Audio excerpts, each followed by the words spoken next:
ముఖ్యమంత్రి రేవంత్ రెడ్డి కార్మికులకు భారీ శుభవార్త చెప్పారు.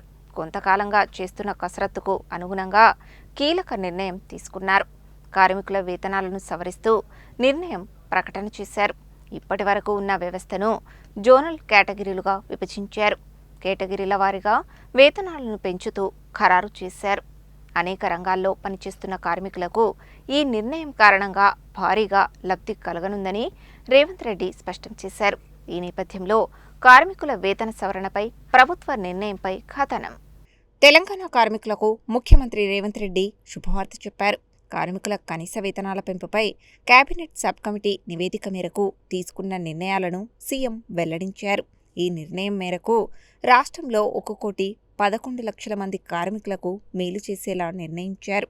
గతంలో బీఆర్ఎస్ హయాంలో కనీస వేతనాలు నిర్ణయించకపోవటం వలన 1,11,00,000 మంది నష్టపోయారని, కనీస వేతన పెంపుపై కేబినెట్ సబ్ కమిటీ అన్ని వర్గాలతో సంప్రదింపులు చేసి కీలక నివేదిక ప్రభుత్వానికి సిఫారసు చేసింది. Unskilled, semi skilled, skilled, high skilled కేటగిరీలుగా విభజించింది. కార్మిక వేతనాలు నిర్ణయించేందుకు జోన్లను 3గా విభజించారు.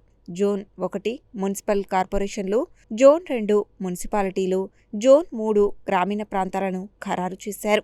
జోన్ 1 అన్స్కిల్డ్ కార్మికుల వేతనాన్ని 12,750 రూపాయల నుండి 16,000 రూపాయలకు పెంచారు. సెమీ స్కిల్డ్ కార్మికుల వేతనం 13,592 రూపాయల నుండి 17,000 రూపాయలకు పెంచుతూ నిర్ణయించారు. స్కిల్డ్ కార్మికుల వేతనం 13,772 రూపాయల నుండి 18,500 రూపాయలకు పెంచారు. హై స్కిల్డ్ కార్మికులకు 14,607 రూపాయల నుండి 20,000 రూపాయలకు పెంచినట్లు సీఎం రేవంత్ వెల్లడించారు. జూన్ 1వ తేదీ నుండి పెరిగిన వేతనాలు అమల్లోకి వస్తాయని ప్రకటించారు. నైపుణ్యాలు పెంచుకునేందుకు అవసరమైన ప్రోత్సాహకాలను ఇస్తున్నట్లు వివరించారు. దీని ద్వారా విదేశాల్లో భారీ వేతనంతో అవకాశాలు దక్కుతాయని పేర్కొన్నారు. ఉపాధి అవకాశాలు కల్పించలేని చదువులతో ఉపయోగం లేదని రేవంత్ అభిప్రాయపడ్డారు. రాష్ట్ర యువత స్కిల్స్ పెంచుకొని విదేశీ ఉద్యోగాలను అందిపుచ్చుకోవాలని, ఏఐ వలన వైట్ కాలర్ ముప్పు ఏర్పడిందని వ్యాఖ్యానించారు. ఎట్టకేలకు ప్రభుత్వం కార్మికుల వేతన సవరణకు నిర్ణయం తీసుకోవడం సంతోషించదగ్గ విషయం అయినప్పటికీ ఇంకా కార్మిక సమస్యలు అనేకం ఉన్నాయని, వాటిని సైతం పరిష్కరించాలని కార్మిక సంఘాల నాయకులు కోరుతున్నారు. ఇటీవల రాష్ట్ర ముఖ్యమంత్రి గారు కార్మికులకు కనీస వేతనాల సవరణ చేస్తూ వేతనాలు పెంచినట్లు ప్రకటించడాన్ని ఏఐటీసీగా స్వాగతిస్తున్నాం, సంతోషిస్తున్నాం. 14 సంవత్సరాల తర్వాత ఈ రాష్ట్రంలో వేతన సవరణ జరగడం అనేది హర్షించదగ్గ విషయం.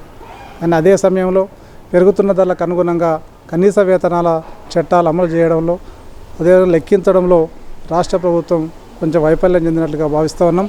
మరి అశాస్త్రీయంగా వారు ప్రకటించినటువంటి వేతనాలు అశాస్త్రీయంగా ఉన్నాయి. వాళ్ళు ప్రకటించినటువంటి 4 కేటగిరీలో కొన్ని కేటగిరీల వరకు అన్యాయం కూడా జరిగే పరిస్థితి ఇప్పుడున్నటువంటి పెన్షన్ జీతాల వల్ల. జీవో నెంబర్లు ఎవరి ప్రకారం కానీ ఇతరాతర జీవోల ప్రకారం కానీ కొన్ని కేటగిరీల వరకు ఆల్రెడీ ఆ జీతాలు వస్తూనే ఉన్నాయి. పెరిగిన జీతాలతో ఎలాంటి స్కిల్డ్ అన్స్కిల్డ్ వాళ్ళకి ప్రయోజనాలు లేవు. అన్స్కిల్డ్ వాళ్ళకి మాత్రం కొంత ప్రయోజనకారిగా ఉన్నాయి. ఇవి కూడా మరి ఈరోజు పెరిగిన ధరలతో పోల్చుకుంటే ఏమాత్రం సరిపోవు. మరి మనం ఏదైతే కనీస వేతనాల చట్టాలు అమలు చేసే సందర్భంలో ఆక్ట్రాయ్ పాలసీ ఏదైతే మనం తీసుకుంటున్నామో, ఆక్ట్రాయ్ కమిటీ సిఫార్సులు, దాని ప్రకారం ఈ రాష్ట్రంలో ఒక కుటుంబం బతకాలంటే, భార్య పిల్లలు 4 బతకాలంటే కనీసం 26,000 రూపాయలు అయితే బతకలేని పరిస్థితులు అని చెప్పేసి లెక్కలేసి ప్రభుత్వ లెక్కల ప్రకారమే తేల్చే పరిస్థితి ఉంది. మరి అలాంటప్పుడు ఇచ్చే 16,000, 18,000 జీతాలతో ఎలా బతకాలో ఈ రాష్ట్రంలోని కార్మికులు ఒకసారి రాష్ట్ర ప్రభుత్వం ఆలోచన చేయాల్సింది. గతంలో టీఆర్ఎస్ గవర్నమెంట్లో 5 జీవోలు వచ్చి కూడా పెండింగ్లు పెట్టి ముఖ్యమంత్రి గారు ఆమోదం తెలపకుండా గజెట్ కాకుండా అలాగే పెండింగ్లు పెట్టారు. ఆ 5 జీవోలు విడుదల చేసి కనీస వేతనాలు అమలు చేయాల్సిన బాధ్యత ఈ ప్రభుత్వం మీద ఉంది. ప్రజాప్రభుత్వంగా ఈ రాష్ట్రంలో కార్మికులు ఎన్నో ఆశలు పెట్టుకున్నారు. ప్రభుత్వం మీద ఆశలను నెరవేరాల్చాలంటే 5 కనీస వేతనాల జీవోలు విడుదల చేసి దాని ప్రకారం జీతాలు పెంచాల్సిన అవసరం ఉంది. మరి ఇప్పటికే సుప్రీంకోర్టు తీర్పులు కూడా చాలా వరకు ఉన్నాయి. సమాన పనికి సమాన వేతనం ఇవ్వాలని చెప్పేసి అది కూడా ఈ రాష్ట్రంలో అమలు కావట్లేదు. దాన్ని కూడా అమలు చేయించాల్సిన బాధ్యత ఈ రాష్ట్ర ప్రభుత్వం మీద ఉందని చెప్పేసి కూడా మేము భావిస్తున్నాం. ఈ వేతనాలు శాస్త్రీయబద్ధంగా లేవు, వేతన కమిటీ సిఫార్సులు కూడా లేవు. కాబట్టి దీన్ని శాస్త్రీయంగా ఆలోచన చేసి పునరాలోచన చేసి ఈ కనీస వేతనాలు మరోసారి సవరించి కనీస వేతనం 26,000 చేయాలని చెప్పేసి కూడా ఏఐటీసీగా ప్రభుత్వాన్ని విజ్ఞప్తి చేస్తున్నాను. ఎట్టికేలకు రాష్ట్ర ప్రభుత్వం ప్రకటించినటువంటి షెడ్యూల్డ్ పరిశ్రమల కనీస వేతనాల సంబంధించిన సవరణ కొంత శుభ పరిణామమే. అయినా ఇది శాస్త్రీయత లేదు. ఇప్పుడున్న దాంట్లో కనీస వేతనం 26,000 ఉంటే తప్ప మనిషి జీవించలేని పరిస్థితి ఉంది. తర్వాత 1948 కనీస వేతనాల చట్టం ప్రకారం చూసినా, డాక్టర్ ఆక్రాయిడ్ ఫార్ములా ప్రకారం చూసినా, సుప్రీంకోర్టు తీర్పు ప్రకారం చూసినా, ఇప్పుడు ఒక మనిషి కనీసం బతకాలంటే 2700 క్యాలరీల శక్తి అవసరమని చెప్పేసి, మనిషి బట్ట తిండి ఇవన్నీ లెక్క చూస్తే 32,000 రూపాయలు ప్రతి నెల ఉంటే తప్ప జీవించలేని పరిస్థితి ఉంది. కానీ అన్ని కార్మిక సంఘాలు 26,000 మినిమం వేతనం ఉండాలని చెప్పి డిమాండ్ చేస్తున్న నేపథ్యంలో 16,000 అనేది నిర్ణయించడం సరైంది కాదు. దీని ప్రకారం చూస్తే ఇది షెడ్యూల్ పరిశ్రమల వరకే ఇది ఉన్న పరిస్థితి ఉంది. ఇంకా వేలాది మంది కార్మికులు, అనేక విభాగాల కార్మికులు తమ వేతనాల పెంపు కోసం ఎదురు చూస్తున్న పరిస్థితి ఉంది. జీవో నెంబర్ 11 ప్రకారం చూసినా ఇప్పుడు 14,000 వస్తుంది. 16,000కు చేసిండు. అందులో పెద్ద తేడా ఏమీ కనిపించట్లేదు. కొన్ని పరిశ్రమలకు సంబంధించిన జీతాలు చూస్తే ఇప్పటికీ ఎక్కువ ఉంది. ఈ ఇచ్చిన జీవో కన్నా కూడా ఇప్పటికీ కొంచెం ఎక్కువ ఉన్న పరిస్థితి ఉంది. ఆ కమిటీ సలహా మండలి చేసిన కనీస వేతనాల సలహా మండలి చేసిన కమిటీ పూర్తి స్థాయిలో పరిశీలన జరగలేదు. దాంట్లో శాస్త్రీయత లేదు. వాస్తవంగా దాన్ని పరిశీలించినట్లయితే వేతనాలకు సంబంధించింది పెరగాల్సి ఉన్న ఇంకా అసలు ఇప్పుడున్న దాంట్లో ఏమాత్రం అది సరైనది కాదు.